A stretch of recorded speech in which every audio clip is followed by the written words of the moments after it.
The government's unveiled changes to employment law, including restrictions around the use of the 90-day trial period brought in under the previous National-led government. Now, we covered the details at the top of the program tonight if you've just tuned in. Also a feature of the announcement today, a rollback of a lot of the changes to collective bargaining and union access that the previous government put in place. Labor wanted the 90-day trial period for new workers gone. It's not. Businesses with fewer than 20 employees can still use it. Larger businesses will still be able to have a probationary period, but with greater protections for employees. Workplace Relations Minister Iain Lees-Galloway told me this is a political compromise. Well, look, that's exactly what it is. This is coalition government. It's MMP in action. Everybody knows that we went to the election as the Labor Party with a different proposal. When we sat down with our coalition partner, New Zealand First, and with the Green Party as well, we discovered that we had three different positions on 90 days.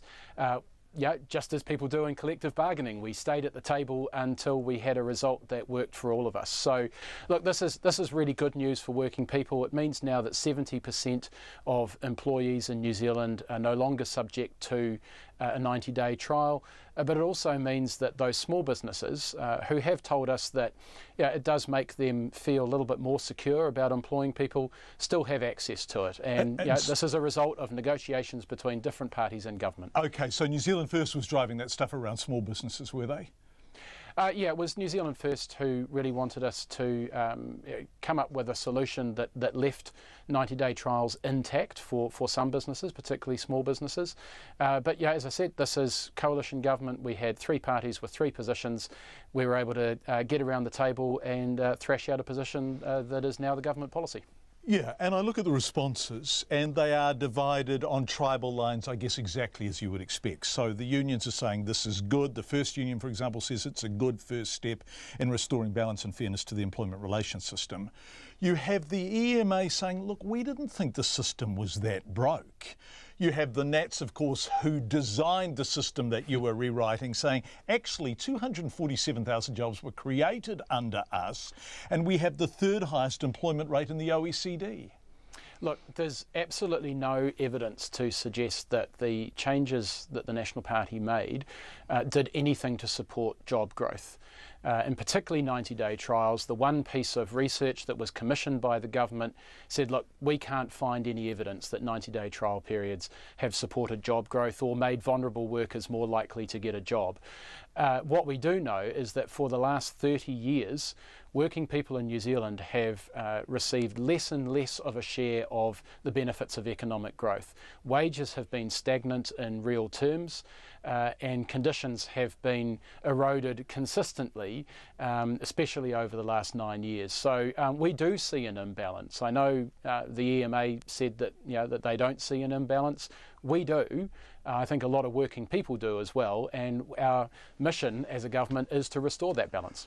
When you say you saw it, was it because your ideology, and you are a Labor cabinet minister, so there is no criticism implicit in that, predisposed you to seeing it, or was there because there was evidence, in fact, that the legislation you have altered created an imbalance? Yeah, look, I look at things like the Labor income share over the last 30 years, which has plummeted for working people. It means that people receiving wages, who get their income through wages, have received a declining share of economic growth consistently for the last 30 years. So that's the kind of evidence, that is a fact, and that is the kind of evidence that we use in formulating our policy. Yeah, absolutely. That's a statement of fact. I don't think anyone would dispute that. But that is not directly the result of the 90-day period, is it? Oh, not of the 90-day period, but look, what we've got with the 90-day trials is that a whole host of workers were subject to a period of time where they had absolutely no rights at work, and that is something that we have a problem with as a Labor Party, and a lot of people who represent workers have a problem with. And we have seen examples of rogue employers misusing that. I totally understand that the vast majority of employers... and that's Kim Campbell's point, but have you seen many examples? Look, we have seen some examples that have gone through the Employment Relations Authority. And I have to say the authority have been really great at adhering to the absolute letter of the law to ensure they can do what they can to uphold working people's rights when they're under a 90-day trial period. But yes, we have seen abuses of it. And this is the thing, with legislation, especially employment legislation, the vast majority of employers are good employers, they're going to do the right thing, and they don't need legislation to make them do the right thing. What we are trying to do is make sure that rogue employers aren't able to abuse the opportunities that are given to them through legislation. Right, one final question. In terms of the imbalances that you were talking about, and there has been a great deal of concentration on this over the past week or two, and the people who are working poor, who are really struggling in our larger cities in particular, but are part of the workforce, how will this materially address their position? Yeah, look, I mean, the changes that we've announced today will go some way to strengthening collective bargaining, and we do know from around the world that people who are on a collective agreement are certainly more likely to receive reasonable, decent pay rises year on year and to make sure that their wages at least keep up with inflation, if not better. And we know that economies where there is a lot of collective bargaining in general, all workers do well as a result of that. But look, I'm absolutely upfront about the fact that what we've announced today is about reversing the changes that were made by the previous government.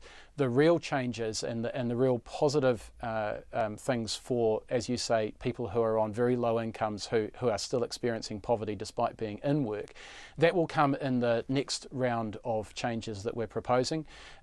Those will be available for Parliament to scrutinise hopefully within the next 12 months, and that's a piece of work that I'm really excited about getting on with. Iain Lees-Galloway talking to me from our gallery office earlier this afternoon.